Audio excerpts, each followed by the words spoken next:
Germany, 1945. The nation that had ignited the Second World War and dreamed of conquering Europe was now surrounded on all fronts, encircled by enemies.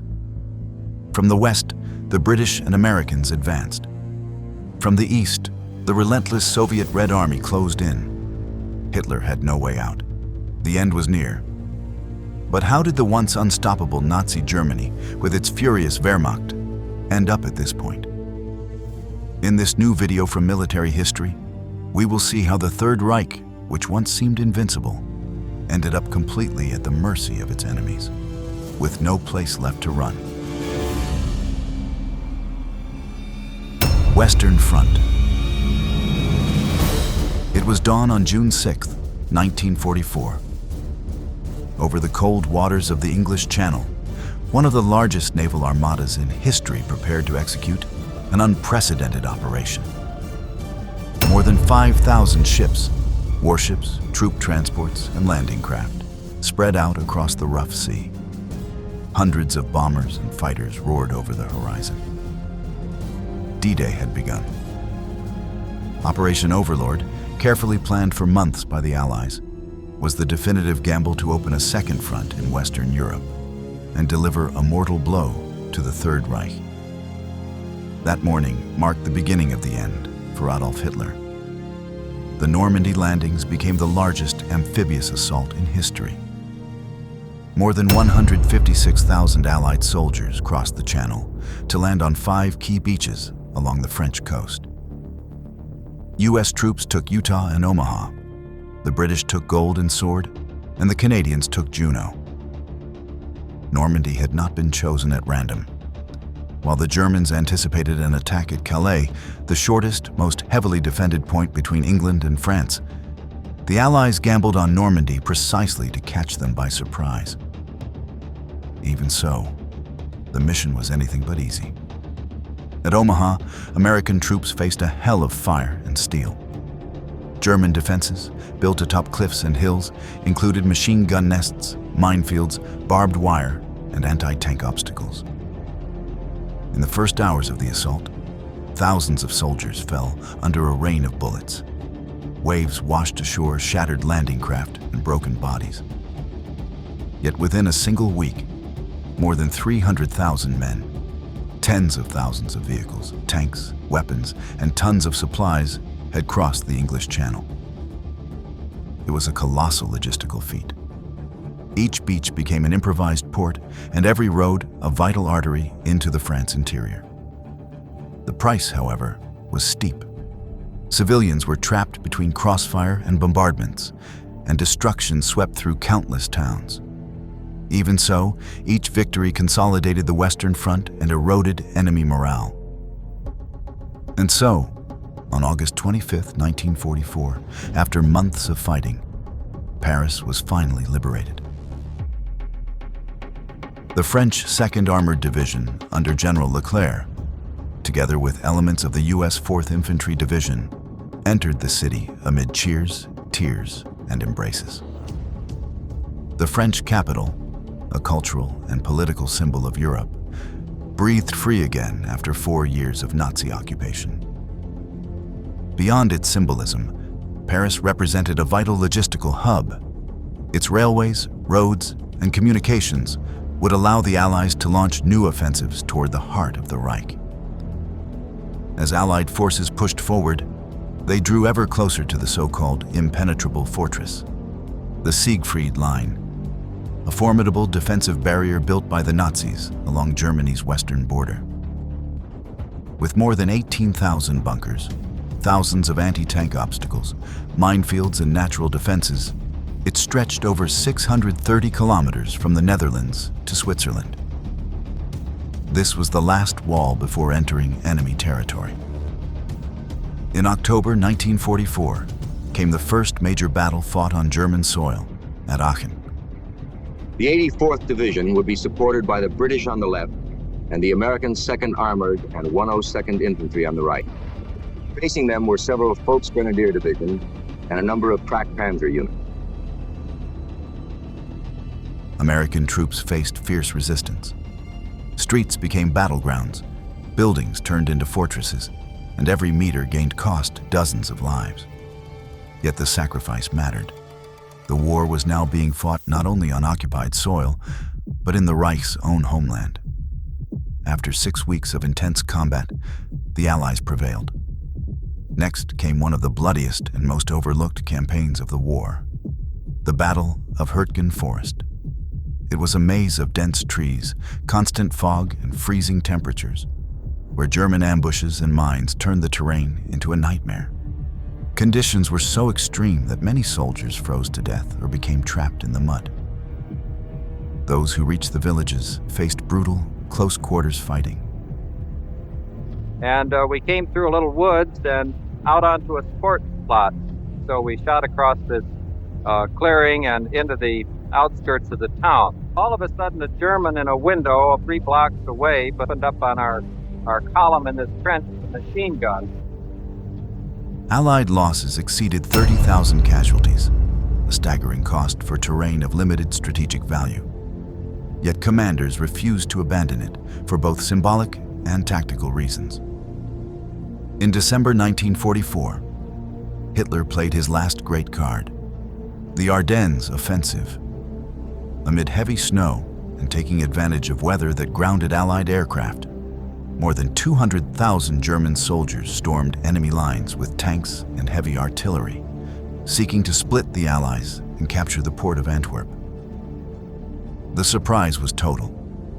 U.S. units were surrounded and cut down. Bastogne was encircled, and survivors held out for days in desperate conditions without supplies or reinforcements. Yet the Allies ultimately prevailed. The Battle of the Bulge was the bloodiest battle fought by the United States in the entire Second World War. More than 89,000 casualties marked the price of halting the Third Reich's final offensive breath. The German failure was not only military, but psychological. Its best armored divisions were annihilated, and its strategic reserves were completely exhausted. By early 1945, the war was entering its final phase. Having breached the Siegfried Line and repelled Germany's last great attack, the Allies prepared to cross the Rhine River, the last major natural obstacle between them and Germany's industrial heartland.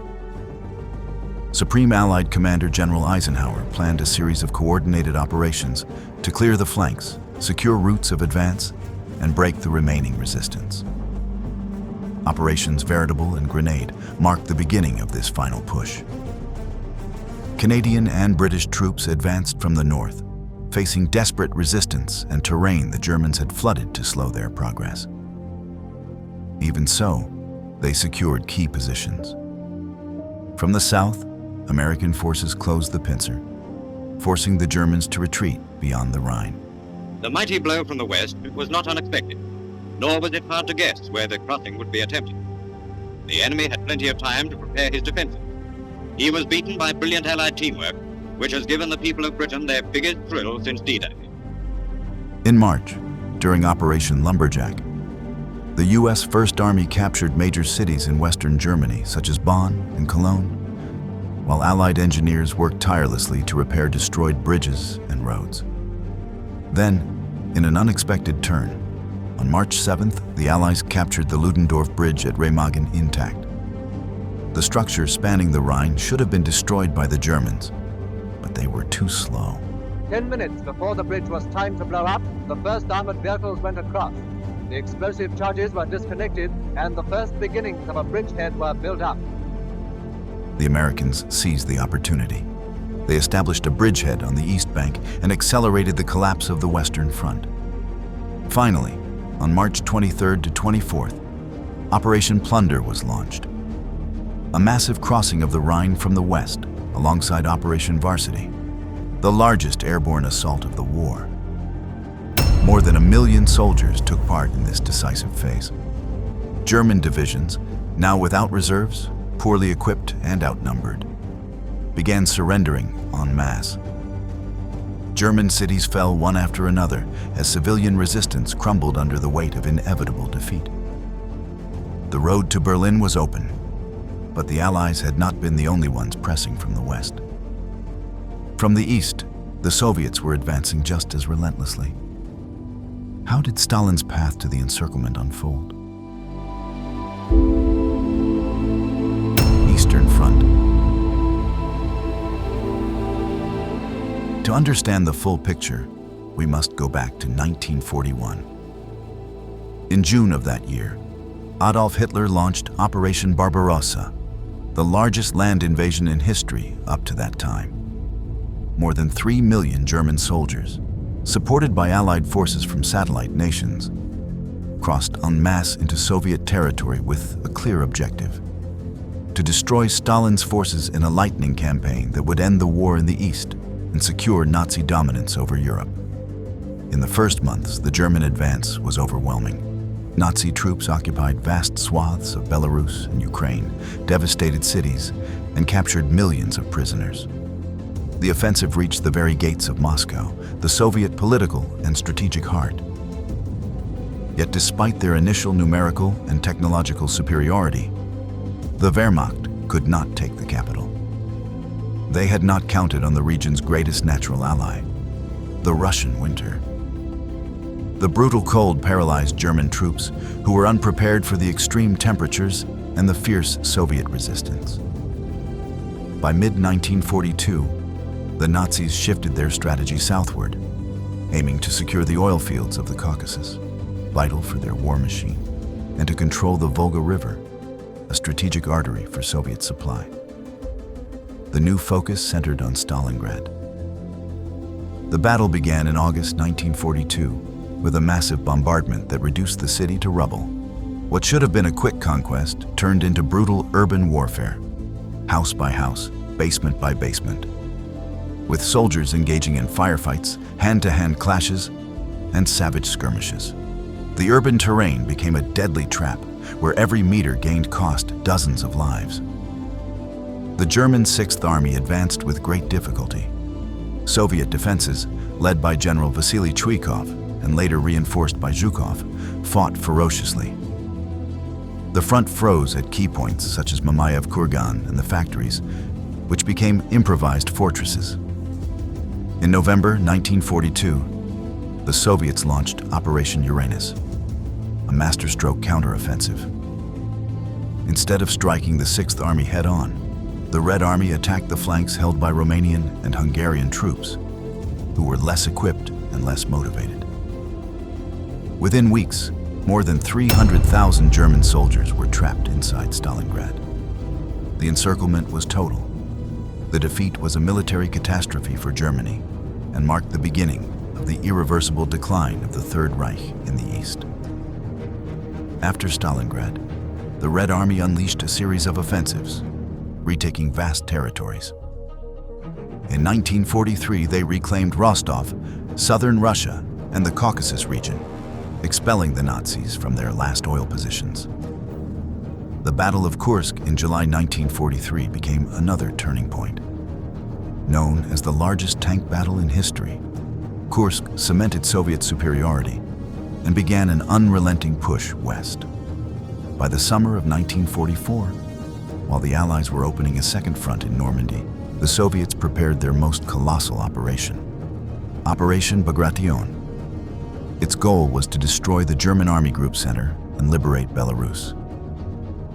On June 22, 1944, exactly 3 years after Barbarossa, more than 2.3 million Soviet soldiers, backed by 6,000 tanks and 5,300 aircraft, launched a massive attack that broke German lines at multiple points.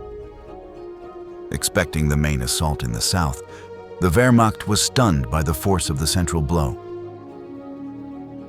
In just 2 weeks, Army Group Center was virtually destroyed, suffering more than 350,000 casualties in dead, wounded, and captured.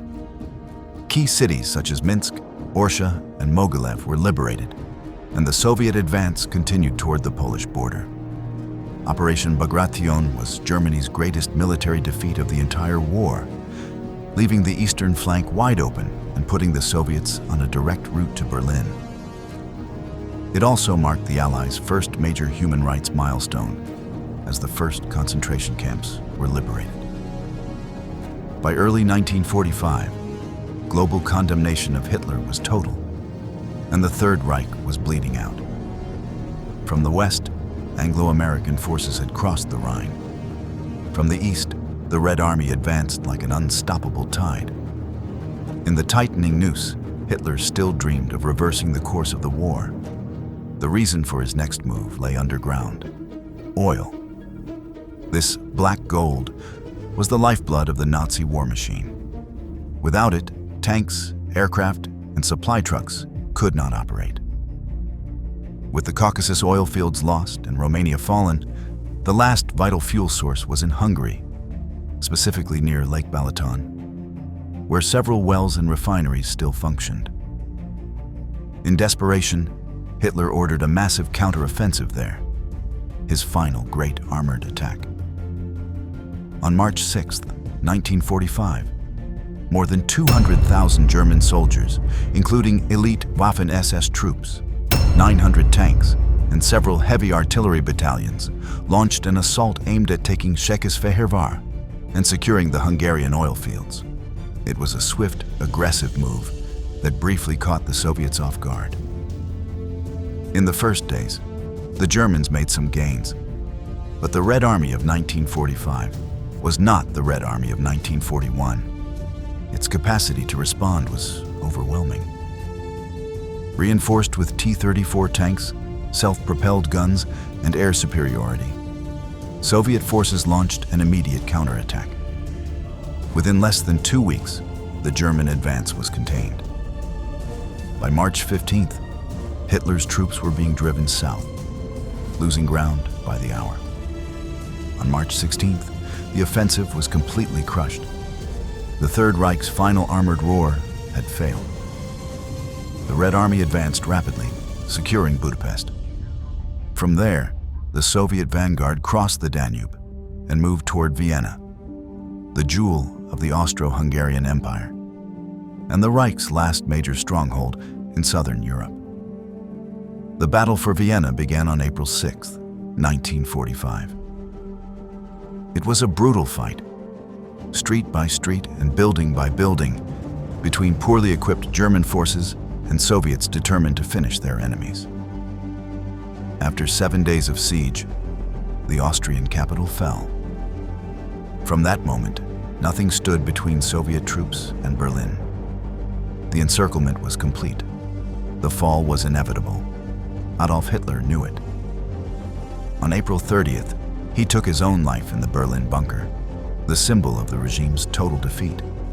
Just days later, on May 7, 1945, Germany signed its unconditional surrender, ending nearly 6 years of war.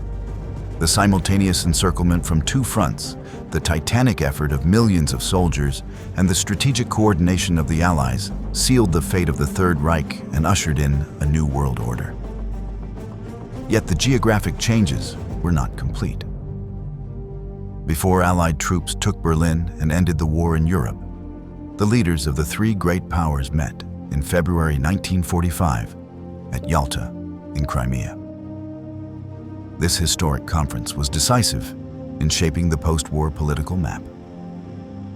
During the meeting, they agreed to divide Germany into 4 occupation zones: American, British, Soviet, and French.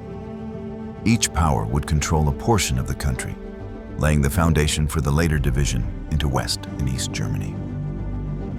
This territorial division revealed a world marked by a new geopolitical reality: the beginning of the Cold War and a precarious balance between the West and the Soviet Union, born directly from the defeat and relentless encirclement of the Third Reich.